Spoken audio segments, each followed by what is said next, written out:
12వ అధ్యాయము 5వ వచనము అందరం కలిసి చదువుతాం. అపోస్తలుల కార్యములు 12వ అధ్యాయము 5వ వచనం అందరం కలిసి చదువుతాం. పేతురు చెరసాలలో ఉంచబడెను, సంఘమైతే అతని కొరకు అత్యాసక్తితో దేవునికి ప్రార్థన చేయుచుండెను. ఇదే విధంగా రోమా పత్రిక 12:11 కూడా చదువుకుందాం.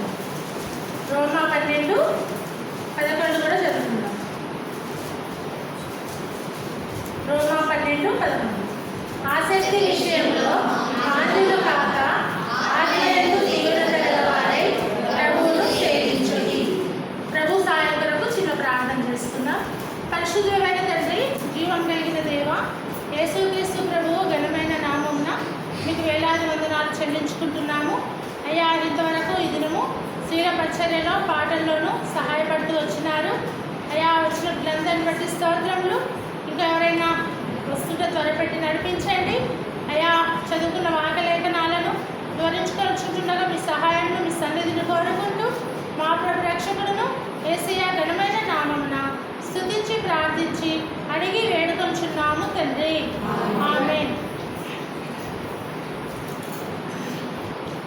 గత వారం కూడా మనము ఈ వాక్యాన్ని చదువుకొని కొన్ని విషయాలు మనము జ్ఞాపకం చేసుకున్నాం.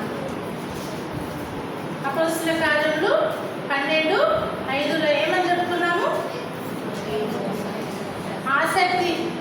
ఆసక్తిని గురించి చెప్పుకున్నాం కదా. ఆసక్తి, ఏ ఏ విషయాలలో మనం ఆసక్తి కలిగి ఉండాలి అని చెప్పుకున్నాం. అయితే రోమా 12:11 ప్రకారము ఆసక్తి విషయంలో మాంద్యులు కాక ఆత్మయందు తీవ్రత గలవారై ప్రభువును సేవించండి. ఆసక్తి విషయంలో మాంద్యులుగా సోమరులుగా ఉండకూడదు. ఆసక్తి విషయంలో మరి చురుకుగా ఉండాలి అని చెప్పుకున్నాం. చురుకుగా ఉండటం గొప్ప భాగ్యం అని మరి సామెతలు 12వ అధ్యాయంలోను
కాబట్టి దేవుని ఇంటిని గురించిన ఆసక్తి అన్నమాట.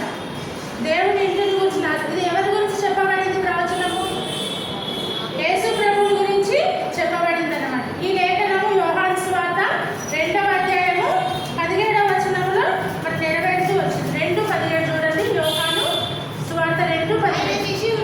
ఆయన శిష్యులు నీ ఇంటిని గురించిన ఆసక్తి నన్ను భక్షించునని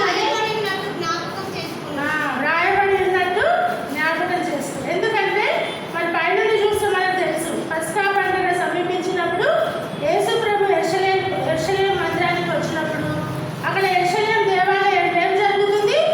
మరి వ్యాపారము. పస్కా పండుగకు ఎడ్లు, గొర్రెలు, పావురాలు అమ్మబడుతూ రూపాయలు మార్చుకుంటూ ఉన్నారన్నమాట. ఆ స్థితిలో మరి ప్రభు అక్కడ చూసి వాళ్ళని అందరినీ కూడా వెళ్ళగొట్టిన వాడిగా ఉంటున్నాడు. అప్పుడు శిష్యులు ఆ విషయాన్ని గురించి నీ ఇంటిని గురించిన ఆసక్తి నన్ను భక్షించునని వ్రాయబడి ఉన్నట్టు జ్ఞాపకము చేసుకున్నారన్నమాట. ఈ లేఖనం యేసు ప్రభువులో నెరవేరింది. కాబట్టి దేవుని ఇంటిని గురించిన ఆసక్తి ఆనాడు ప్రభువుకి ఎలా ఉందో, ప్రభువు నమ్మిన ఆయన బలమైన మనం కూడా ప్రభు ఇంటిని గురించిన ఆసక్తి మనకు కూడా ఉండాలన్నమాట.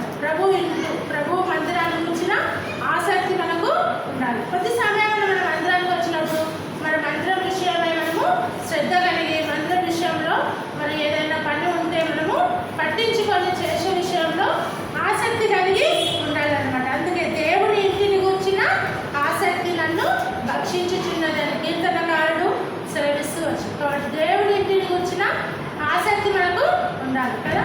కీర్తనకారుడు దావీదుకు కూడా ఉందా లేదా? దేవుని ఇంటి పట్ల ఎంతో ఆసక్తి అనమాట. అందుకే చూడండి, కీర్తనలు 132వ అధ్యాయము, కీర్తనలు 132 అధ్యాయము 3 నుండి చేసేదను. ఎట్లనగా యెహోవాకు నేను ఒక స్థలము చూచు వరకు యాకోబు యొక్క బలిష్ఠునికి ఒక నివాస స్థలము నేను చూచు వరకు నా వాసస్థానమైన గుడారములో నేను ప్రవేశింపను. నేను పరుండు మంచం మీదకి ఎక్కను. నా కన్నులకు నిద్ర రానియను.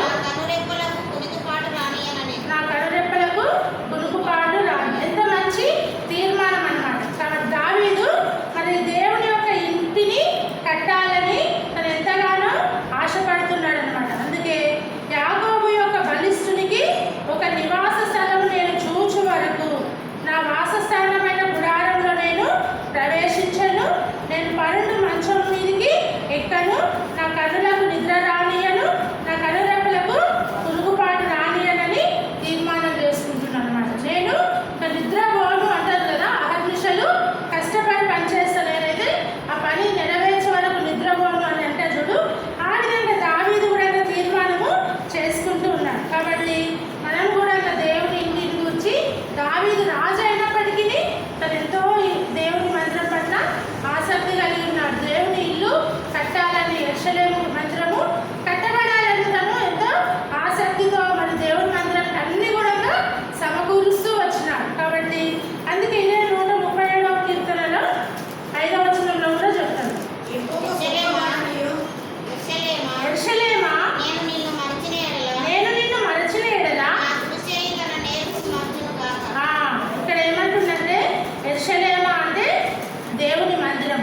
నేను నిన్ను మరచిన ఎడల నా కుడి చెయ్యి తన నేర్పు మరచునుగాక. ఒకవేళ మందిరాన్ని మర్చిపోతే నా కుడి చెయ్యి నా పట్టు లేకుండా మరి ఉండునుగాక అని తనను తాను శపించుకుంటూ ఉన్నాను. కాబట్టి ఎంత ఆసక్తి అనేది మరి దావీదుకు ఉందో మనము ఇక్కడ చూస్తాం. కాబట్టి నేను మరచిన ఎడల నా కుడి చెయ్యి తన నేర్పు మరచునుగాక అంటున్నాను. కుడి చెయ్యి పని చేయకపోతే రాసే వాళ్ళకు, చదువుకునే వాళ్ళకు, పని చేసే వాళ్ళకి అందరికీ కుడి చెయ్యి కదా. ఒక్కొక్కసారి కూర్చోటప్పుడు చెయ్యి నొప్పించి ఎడమ చేతి ఉడిసి వస్తుందా? కుడి చెయ్యితోనే ఏ పని చేయాలన్నా వస్తుంది అన్నమాట. కాబట్టి కుడి చెయ్యి ఒకవేళ నేను మీ మందిరాన్ని మరిస్తే తన నేర్పు మరచునుగాక అంటున్నాను. తను తాను శపించుకున్నగాడుగా అంటున్నాడు. కాబట్టి దేవుని మందిరం పట్ల తనకు ఎంతో ఆసక్తి ఉందన్నమాట. అందుకని మరి హగ్గయి ప్రవక్తలు ఆ దినాలలో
మీకు సంభవించిన దానిని ఆలోచించుకొనుడి. కొట్లలో ధాన్యం ఉన్నదా? ద్రాక్ష చెట్లైనను, అంజూరపు చెట్లైనను, దానిమ్మ చెట్లైనను పోయను కదా. అయితే ఇది మొదలుకొని నేను మిమ్మల్ని ఆశీర్వదించు. ఒకప్పుడు మీకు ఎంత విత్తిన కూడా ఎంత వేస్తే 20 కుప్పలు కంకులు వేస్తే 10 కుప్పలంత ధాన్యమే తేలింది. కాబట్టి మీకు మరి ఆశీర్వాదము లేదన్నమాట. ఎప్పుడు దేవుని మందిరం పని ఆరంభించక మునుపు అన్నమాట. అయితే దేవుని మందిరం పని ఆరంభించినది మొదలుకొని ఇప్పుడు ఏమవుతుందంట, ఇది మొదలుకొని నేను మిమ్మల్ని ఆశీర్వదించేదనని 2వ అధ్యాయము 19వ వచనంలో ప్రభు చెప్తున్నాడు అంతే కాదు. కాబట్టి దేవుని పని చేస్తే దేవుడు మనల్ని ఆశీర్వదిస్తాడు. ఒకప్పుడు మనకు ఉన్న దాంట్లోనే మనకు సరిపోదన్నమాట. ఎంత ఉన్నా కూడా కాదు మరి ఆశీర్వాదము ఉంది. అయితే దేవుని పనిలో మనము పాలు పొందినప్పుడు, దేవుని సేవ చేసినప్పుడు, దేవుని పరిచయం చేసినప్పుడు మనకు ఉన్న దాంట్లోనే దేవుడు మనల్ని ఆశీర్వదిస్తాడు. కాబట్టి ఈ విషయాన్ని, ఈ సత్యాన్ని మనం తెలుసుకోవాలన్నమాట. ఈ సత్యాన్ని తెలుసుకొని మనం కూడా దేవుని ఇంటిని గురించిన ఆసక్తి కలిగి ఉండాలి. దావీదు ఏ విధంగా దేవుని ఇంటిని గురించి ఆసక్తి కలిగి ఉన్నాడు, ఆ విధంగా మనం కూడా మన పరిధిలో మనము దేవుని ఇంటిని గురించిన ఆసక్తిని మనము కలిగి ఉన్నప్పుడు దేవుడు మనల్ని కూడా తప్పక ఆశీర్వదించ మొదలు పెట్టాడనమాట. ఇది మొదటిదన్నమాట. ఈరోజు ఇంకొకటి చూసుకుందాము. రోమా 12వ అధ్యాయము 16వ వచనం. రోమా 12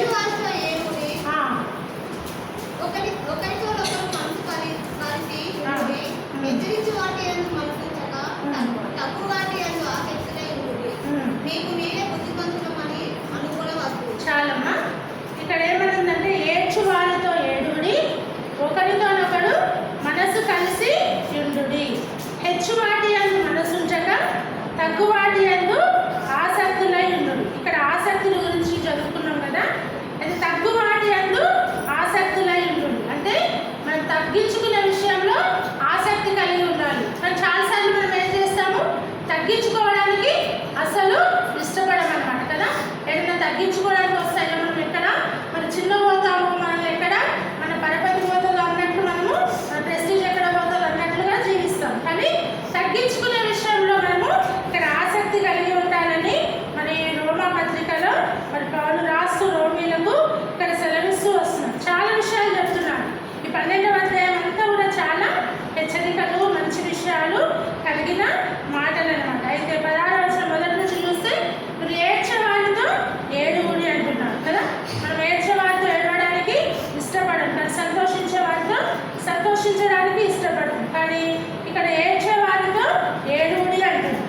ఒకరితో ఒకడు మనసు కలిసి ఉంది, ఒకరితో ఒకరు ఏక మనసు అనేది చాలా శ్రేష్టమైనది. అంతేగాక హెచ్చువాటి యందు మనసు ఉంచక. మనకి ఎప్పుడు హెచ్చువాటి అంటే మనసు. ఇంకా మనము మన పక్క వారిని చూసి ఏమనుకుంటాం, వాళ్ళకంటే ఇంకా మనం హెచ్చించబడాలి, వాళ్ళకంటే మనము ఉన్నతంగా ఉండాలి అనుకుంటాం. కానీ ప్రభు ఆ విధంగా చెప్పట్లేదు అనమాట. తక్కువ వాటి యందు ఆసక్తులై ఉండుడి అంటున్నాడు. మీకు మీరే బుద్ధిమంతులమని అనుకోవద్దు. మనకు మనమే బుద్ధిమంతులం. కానీ మనం చాలాసార్లు మనకు మనమే బుద్ధిమంతులం అనుకుంటాం. వాక్యపు వెలుగులో మన బుద్ధిని మనం పరీక్షించుకునే వారంగా ఉండాలి. అందుకే ఇక్కడ తక్కువ వాటి యందు మనము ఆసక్తి కలిగి ఉండాలని చెప్తున్నాం. కాబట్టి మనం తగ్గించుకునే విషయంలో మరి ఆసక్తి కలిగి ఉండాలి, కానీ హెచ్చించుకునే విషయంలో మనము ఆసక్తి కలిగి ఉండకూడదు. అందుకే కీర్తనకారుడు 131వ కీర్తన మొదటి వచనంలో ఏమంటున్నాడు చూడండి.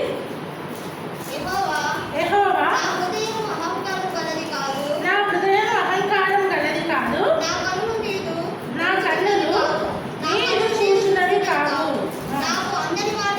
నాకు అందరి వాటి ఎందైనను గొప్ప వాటి ఎందైనను నేను అభ్యాసము చేసుకొనటలేదు అంటున్నాను. కాబట్టి ఇక్కడ దావీదు మరి ఎంత గొప్ప వ్యక్తి అయినప్పటికీ ఆయన తనను తాను ఎంతగానో తగ్గించుకుంటున్నాడు అనమాట. అందుకే దేవుని ఎదుట తన జీవితాన్ని చెప్పుకుంటున్నాడు అనమాట. యెహోవా నా హృదయము అహంకారము కలది కాదు అంటున్నాడు. నా కన్నులు మీద చూచినవి కావు అంటున్నాడు. నాకు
తగ్గింపు జీవితం కలిగి ఉండాలన్నమాట. అందుకే ఇదే 17:7 కూడా సామెతలు 17:7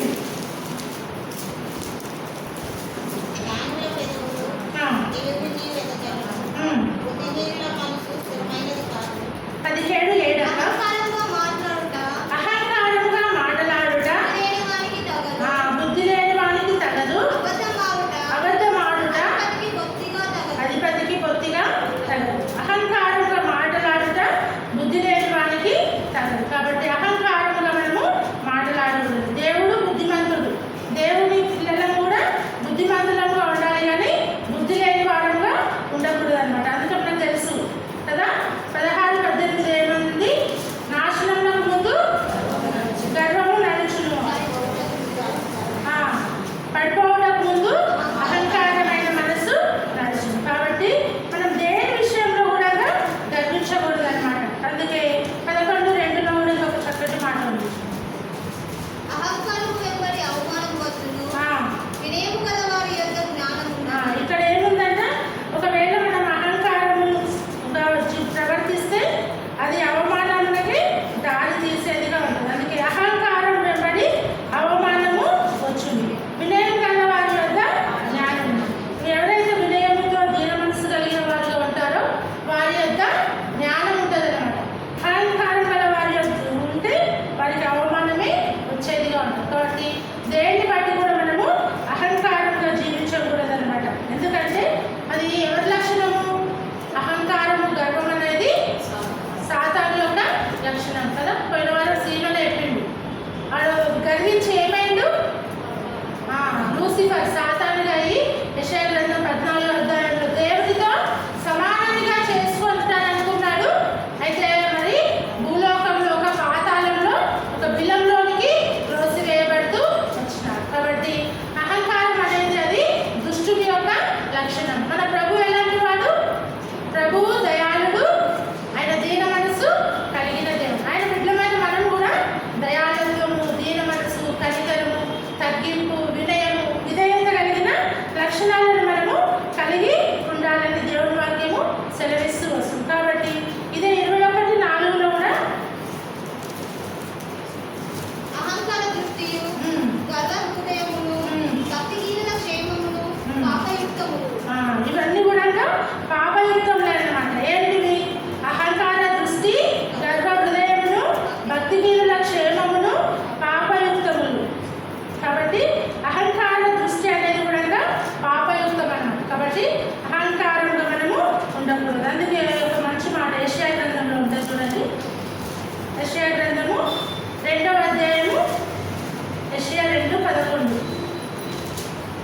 నరుల అహంకార దృష్టి తగ్గింపబడును, మనుషుల గర్వము అణగదొక్కబడును. చాలమ్మా. ఇంకా 17 వచ్చింది. అప్పుడు నరుల అహంకారము అణగదొక్కబడును, మనుషుల గర్వము తగ్గింపబడును. ఇది ఎప్పుడంటే 2వ దానిలో ప్రభు మరి మనుషుల యొక్క అహంకార గర్వాన్ని ఒకప్పుడు అది తగ్గించేవాడుగా ఉంటాడనమాట. కాబట్టి అహంకారము, గర్వము అనేది మనకు దేవుని ప్రజలకు ఉండకూడదు అని చెప్పేసి హెచ్చింపు అన్నమాట. హెచ్చింపు అనేది మనకు ఉండకూడదు, కానీ తగ్గువాటి అయితే మనము ఆసక్తులు కలిగి ఉండాలి. అందుకే 1 పేతురు 5:5 మనకు తెలుసు. ఎవడు